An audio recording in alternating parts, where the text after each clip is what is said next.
Pertunangan Putri Naga Busanam dilakukan secara meriah. Tapi di tengah-tengah acara, Naga Busanam ditelepon oleh seorang tak dikenal dan memintanya berhati-hati karena Naga Busanam akan dibunuh.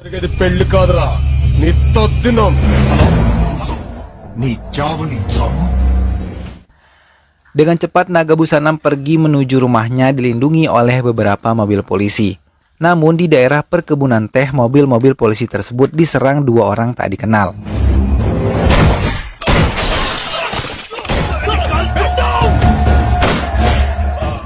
Dan Naga Busanam beruntung saat peluru yang telah disiapkan pembunuh, namun peluru tersebut habis hingga suara sirena mobil polisi datang membuat dua pembunuh tersebut melarikan diri. Setelah kejadian itu, Naga Busanam marah kepada para polisi karena tidak dapat melindungi dirinya yang hampir saja dibunuh oleh dua orang yang tak dikenal. Musalapadu Naga Busanam adalah pengusaha terkenal dan memiliki banyak kekayaan dan kekuasaan di berbagai daerah. Bahkan ia juga memiliki sifat serakah dan menghalalkan berbagai cara untuk mendapatkan keinginannya. Hingga banyak yang menginginkan kematiannya. Di Hyderabad, Annapurnama atau biasa dipanggil Ramu adalah pemuda ceria yang sedang melanjutkan kuliahnya di Hyderabad. Ia memiliki beberapa teman yang selalu bersamanya karena memiliki sikap ceria, ia lebih disenangi oleh semua temannya. Ramu yang berjumpa dengan seorang gadis yang secara tidak langsung memikat hati Ramu dan langsung berusaha mencari cara agar bisa mendekati gadis tersebut. Hingga teman-temannya turun membantunya sampai membuahkan hasil.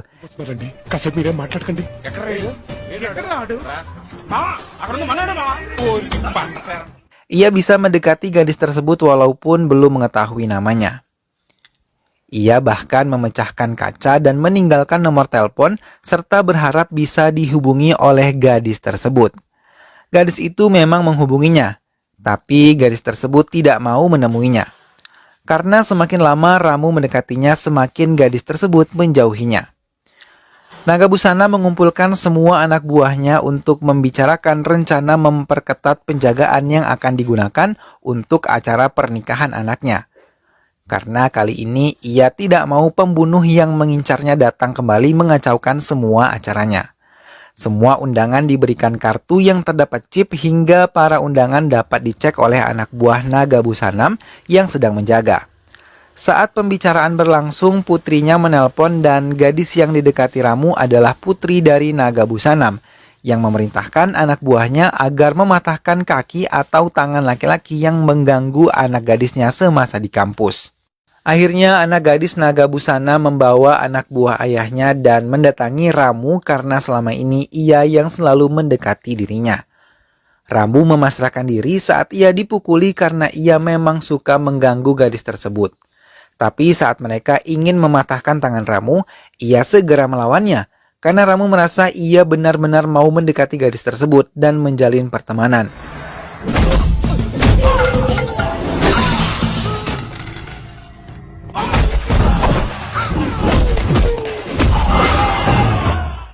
Hingga anak buah Naga Busanam ketakutan dan kemudian ia meninggalkan Ramu. Sejak kejadian itu, gadis yang didekati Ramu itu ternyata Akarsha. Akhirnya mau memperkenalkan dirinya kepada Ramu. Ia mulai membaca-baca diari neneknya yang menceritakan indahnya cinta pada zaman neneknya masih seumurnya. Ramu kemudian mendapatkan ide untuk mengambil buku diari Akarsha untuk mengetahui kesukaan dan mimpi Akarsha.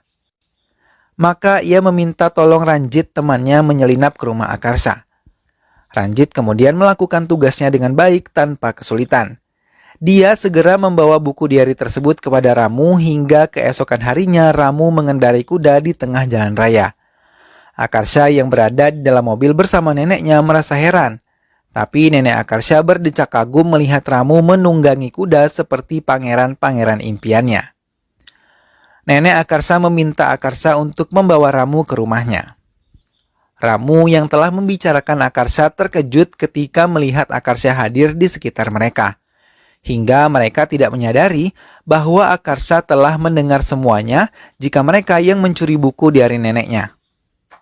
Dengan senang hati Ramu menerima undangan yang dikatakan oleh Akarsha. Karena ia mengira bahwa undangan makan malam tersebut adalah bersama Akarsha. Ramu mempersiapkan semuanya untuk menuju rumah Akarsha. Namun, ia sangat terkejut ketika melihat nenek Akarsha yang telah siap untuk menyambutnya. Akarsha tertawa melihat tingkah konyol neneknya yang menggoda Ramu. Hingga akhirnya Ramu menuruti semua keinginan nenek Akarsha dan membuat nenek Akarsha merasa ia seperti cucunya sendiri. Nenek Akarsha pun meminta Ramu untuk selalu mengunjunginya. Hingga nenek Akarsha merasa lelah dan meninggalkan Ramu serta Akarsha di ruang tamu. Akarsha mengucapkan terima kasih kepada Ramu karena hanya ia yang berkunjung ke rumah dan mau menerima sikap neneknya. Sejak kejadian itu, hubungan Ramu dan Akarsha serta neneknya berjalan sangat baik. Sampai-sampai ia diterima kehadirannya di tengah-tengah keluarga Akarsha. Apalagi saat Ramu mengantar Akarsha dan juga neneknya. Ia membela Akarsha yang diganggu oleh pemuda-pemuda saat makan siang di sebuah restoran.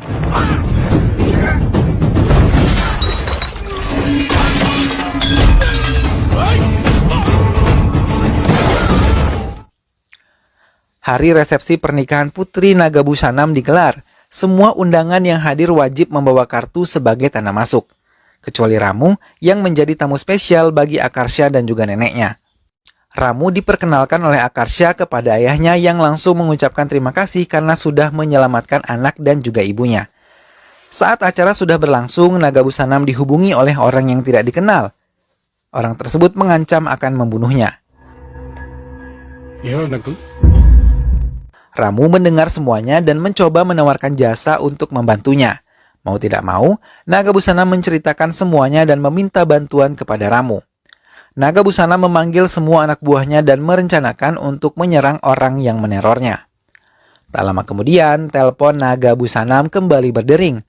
Dengan cepat, Ramu mengambil telepon Nagabusanam dan berbicara pada pengancam Nagabusanam. Tapi tiba-tiba Ramu menyerang semua anak buah Nagabusanam secara membabi buta.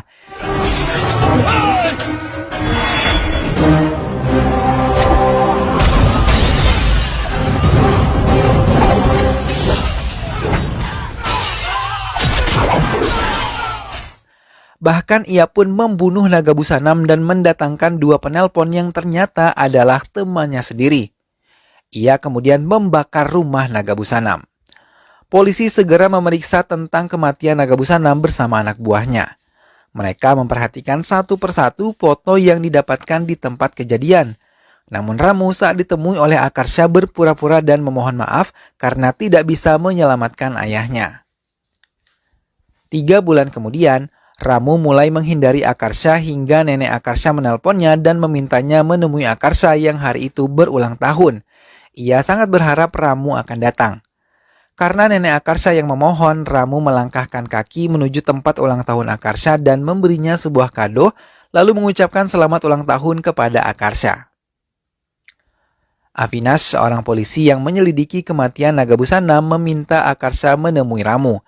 Setelah bertemu, Avinash segera menunjuk Ramu sebagai tersangkanya.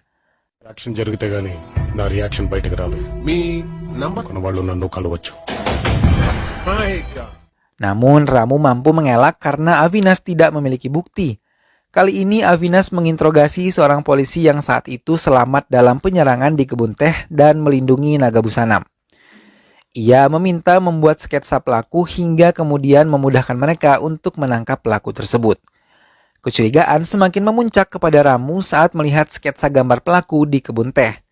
Tapi Ramu marah ketika Avinash mengatakan dialah pelakunya. Hingga Avinash merendahkan dirinya dan memohon maaf kepada Ramu serta Akarsha dengan menjamu mereka makan siang. Tapi dalam pembicaraannya, Avinash meminta Ramu untuk menyerahkan diri karena ia telah mengetahui bahwa pembunuh Nagabusanam adalah Ramu. Sambil mendorongkan pistolnya ke bawah meja. మీ గురించి మీ ఫ్యామిలీ గురించి చాలా విషయాలు తెలుసుకున్నాం. ఆకర్ష్ వచ్చేలోపు లొంగిపోతే మర్యాదగా తీసుకెళ్ళి. Tapi saat Akarsha datang, dengan cepat Ramu mengambil pistol Avinash dan menodongkannya pada Akarsha. Ia menyandranya dan membawanya pergi. Dengan cepat Avinash mengejar mobil Ramu, namun ia terkecoh ketika melihat 2 mobil menghampiri mobil Ramu dengan menggunakan plat yang sama. Karena kesabaran Avinash habis, ia menembaki ketiga mobil tersebut. Namun dengan cepat Ramu menembak tepat terkena ban depan mobil Avinash dan menyebabkan mobilnya tidak lagi bisa melaju. Ramu membawa Akarsha ke sebuah gedung kosong. Ia mengakui bahwa dirinya lah yang telah membunuh ayah Akarsha. Mendengar itu, Akarsha tidak mengerti mengapa dengan tega ia membunuh ayahnya. Namun Ramu mengatakan karena ayahnya ia kehilangan semua anggota keluarganya. Dan Ramu akhirnya menceritakan kepada Akarsha tentang kejahatan ayahnya yang tidak ia ketahui. అమాయకత్వం నిండిన అక్కడ మనుషుల గురించి తెలుసుకోవాలి. 1 tahun yang lalu, Ramu yang telah kehilangan ayahnya sejak kecil, hidup dan dibesarkan oleh kakeknya dan saudara-saudaranya yang lain hingga ia tumbuh menjadi pria yang baik hati dan juga ceria. Hingga kakeknya mengatakan bahwa ibu Ramu masih hidup dan tinggal di Adityapuram, sebuah desa kecil yang sangat asri. Maka Ramu mempunyai rencana menemuinya sekaligus menumpahkan rindunya kepada kampung halamannya. Saat di perjalanan, ia bertemu dengan seorang gadis bernama Amulu di kereta yang sama-sama mempunyai tujuan pergi ke Adityapuram. Saat di kampung Adityapuram, Ramu merasa kagum karena Amulu datang untuk mencerdaskan para petani dan anak-anak mereka, serta mengajarkan mereka cara berkebun dan bertani dengan baik. Karena ia ingin desa Adityapuram menjadi desa yang maju. Ramu yang sudah mendekati Amulu memberanikan diri mengatakan cintanya kepada Amulu. Ramu pun mengatakan akan membawa keluarga besarnya untuk melamar Amulu. Dengan senang hati Amulu menerima cinta Ramu kepadanya, hingga harus rela melepas kepergian sementara Ramu kembali ke Hyderabad. Bila Bisakpati adalah anak Perdana Menteri Umapati yang datang ke desa Adityapuram untuk mendirikan sebuah pabrik. Namun pendirian tersebut ditentang oleh penduduk desa yang langsung menemuinya dan dipimpin langsung oleh Amulu. Namun Bisakpati yang selalu mengagumi wanita sebagai pemuas nafsunya menjadi bergairah saat melihat Amulu berbicara lantang ditemani hujan yang membasahi tubuhnya hingga lekuk tubuh Amulu terlihat dan menambah gairah Bisakpati untuk memilikinya. Ia mencoba memenangkan Amulu dan mengatakan bahwa ia akan ke rumah Amulu untuk membicarakan masalah pabrik ini kepada kedua orang tua Amulu. Ramu yang telah tiba di Hyderabad menceritakan pada kakak-kakaknya tentang tujuannya untuk melamar Amulu. Mereka dengan senang hati menerima kabar tersebut dan mendukung Ramu menikah dengan Amulu. Sementara itu Bisakpati datang ke rumah orang tua Amulu, membawa semua anak buahnya dan sejumlah uang dalam jumlah yang banyak. Orang tua Amulu sangat terkejut melihat kedatangan Bisakpati. Setelah duduk, ia mengutarakan maksud kedatangannya untuk melamar Amulu menjadi istrinya sambil memberikan sejumlah uang di atas meja. Ayah Amulu mengatakan Amulu telah dilamar lelaki lain. Tapi Bisakpati mengatakan ia hanya melamar Amulu untuk 1 malam. Mendengar itu, orang tua Amulu marah merasa anaknya dihina. Melihat ayah dan ibu Amulu marah, Bisakpati malah menaikkan harga untuk Amulu. Ayah Amulu lalu mengatakan untuk membawa kembali uang tersebut dan untuk membayar ibu dan adik Bisakpati. Mendengar hal itu membuat Bisakpati marah dan memukul orang tua Amulu dan membawa Amulu keluar dari rumahnya menaiki mobil dan melaju kencang. Orang tua Amulu menangis di depan rumah karena kehilangan anak gadisnya. Tak lama Ramu datang membawa semua keluarganya untuk melamar Amulu. Dengan cepat ayah Amulu menceritakan semuanya kepada Ramu. Mendengar itu, Ramu langsung mengambil mobil dan berusaha mengejar kelompok Bisakpati. Setelah berhasil, Ramu menabrak salah satu mobil anak buah Bisakpati, hingga terguling dan menahan mobil lain untuk melaju. Ramu turun dari mobil dan mengambil pedang panjang yang tergeletak di sekitar. Bisakpati yang mengetahui Ramu adalah calon suami Amulu malah meledeknya dan ia akan membayar mahal bulan madu bersama Amulu. Ia mau menikmati Amulu terlebih dahulu. Mendengar kesombongan Bisakpati, Ramu mengatakan kalau ia adalah cucu dari Ramachandra Naidu, pemilik tanah terbanyak di Adityapuram. Dan ia berharap Bisakpati tidak berbuat semena-mena di Adityapuram. Bisakpati merasa marah dan memerintahkan anak buahnya untuk menyerang Ramu. Tapi dengan mudah Ramu bisa mengalahkan mereka.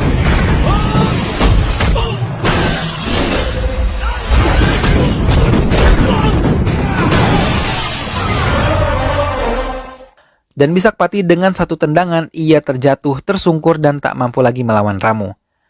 Melihat itu, Ramu kemudian membawa Amulu mendekati Bisakpati dan memintanya untuk menampari pipi Bisakpati agar ia tidak merasa sakit hati lagi. Setelah menampari Bisakpati menggunakan sandal, ia pergi meninggalkan Bisakpati yang menangis menahan malu karena ia bisa diperlakukan serendah itu. Saat itu Naga Busana marah karena Bisakpati dan Vicky anaknya belum berhasil juga mendirikan pabrik dan membuat Ramachandra Nandu menjual tanahnya. Setelah Bisakpati menjelaskan semua masalahnya, Naga Busana menyusun rencana. Sementara itu, keluarga Ramu yang telah bertemu dengan keluarga Amulu segera merencanakan pernikahan Amulu dan juga Ramu. Mereka sepakat 2 hari dari sekarang akan diadakan acara pertunangan. 2 hari kemudian, semuanya sudah dipersiapkan untuk acara pertunangan Ramu dan juga Amulu. Kuil yang akan dipakai untuk acara itu telah dihias menjadi sangat menarik. Ramu yang merasa kehilangan Ajay kakaknya yang tak kunjung datang ke kuil segera mencarinya ke rumah. Namun betapa terkejutnya ia melihat kakeknya sudah tidak bernyawa tergeletak di depan rumah dengan luka tembak di tubuhnya. Ramu melangkah lagi dan melihat saudara-saudara perempuannya tergeletak tak bernyawa dengan luka di leher.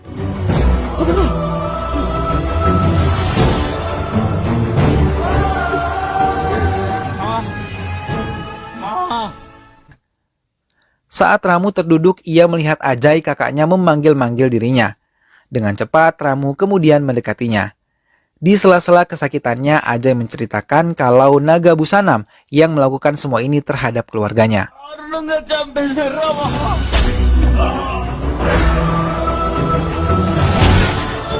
Ramu lalu menangis mendengar cerita Ajay kakaknya yang meninggal di pangkuannya. Setelah menghabisi keluarga Ramachandra Naidu, Naga Busana memerintahkan anaknya Vicky untuk memimpin penyerangan ke rumah keluarga Amulu. Dengan cepat, Vicky membawa semua anak buahnya dan mengacaukan semua yang sudah dipersiapkan untuk pertunangan Amulu. Ramu yang menyadari bahwa Amulu akan segera diserang, kemudian meninggalkan rumahnya dan menuju ke tempat Amulu.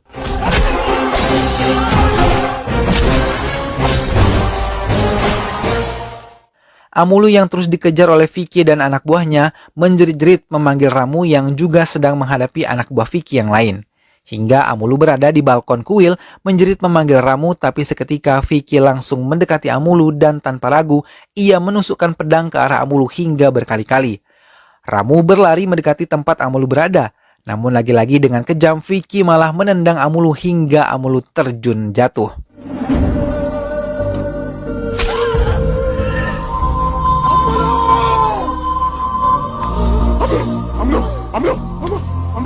Akhirnya ia berhasil menangkap Amulu yang terluka parah dan menggendongnya berharap Amulu bisa diselamatkan. Tapi harapan Ramu hilang ketika Amulu menghelakan nafas terakhir di gendongan Ramu. Melihat Amulu sudah tak bernyawa, Ramu terduduk dan menangis histeris menangisi kepergian Amulu kekasih hatinya. Amarah terpancar di mata Ramu. Dengan cepat ia membantai semua anak buah Vicky yang tersisa, hingga hanya menyisakan Vicky.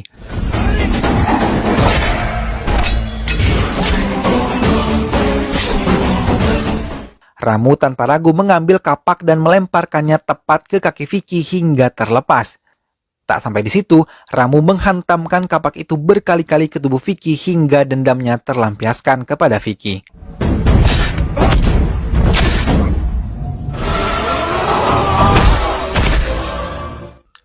Ramu mengakhiri ceritanya kepada Akarsha dan meminta 2 temannya mengembalikan Akarsha. Tapi Akarsha meminta agar menghentikan balas dendam yang dilakukan oleh Ramu. Tanpa ragu, Ramu mengatakan ia tidak akan menghentikan balas dendam ini. Karena merekalah, Ramu kehilangan orang-orang yang sangat ia cintai. 2 teman Ramu membawa Akarsha kembali dan mereka pun kembali merencanakan pembunuhan kepada Biksapati. Ramu menggunakan kelemahan Bisakpati yang menyukai wanita-wanita seksi untuk ia tiduri. Ramu menggunakan penari seksi dan membuat pesta pribadi. Setelah pesta selesai, Ramu mengancam Bisakpati melalui tape recorder. Setelah semua diperiksa, ia ditipu karena tak ada satu orang pun ada di balik panggung kecuali tape recorder.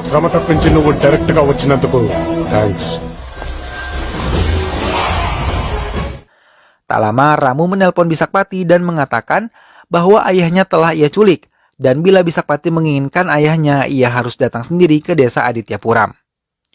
Dengan sombong, Bisakpati menerima tantangan tersebut. Ia datang mengendarai mobil menaiki bukit hingga menemukan sebuah perkampungan. Setelah ia turun dari mobil, ia merasa terkejut karena semua penduduk datang membawa senjata tajam dan siap membunuh Bisakpati.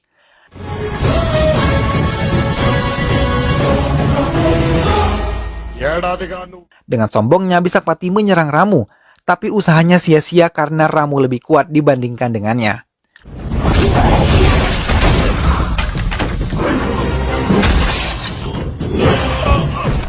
Ramu meminta ayah Bisakpati dikeluarkan agar menyaksikan anaknya akan dibunuh. Tapi saat Ramu ingin membunuh Bisakpati, suara sirine mendekat dan tempat itu dikepung oleh polisi. Dengan cepat, Avinash menodongkan pistol ke arah Ramu, dan lagi-lagi dengan sombongnya Bisakpati mengatakan bahwa ia dilindungi oleh hukum saat memperkosa gadis-gadis dari berbagai desa dan hukum tak dapat berbuat apa-apa. Avinash terpaku mendengar pernyataan itu, dan Ramu menambahkan kalau Bisakpati selalu dilindungi oleh hukum yang jelas-jelas mafia besar. Mendengar itu semua membuka hati Avinash dan menelpon atasannya lalu mengatakan Bisakpati dan ayahnya telah terbunuh. Mendapat kesempatan itu, Ramu segera menghantamkan Godam ke arah Bisakpati dan mengejarnya. Hingga sampai di depan mobil miliknya, Ramu menghantam tubuh Bisakpati hingga tewas dengan sangat mengerikan.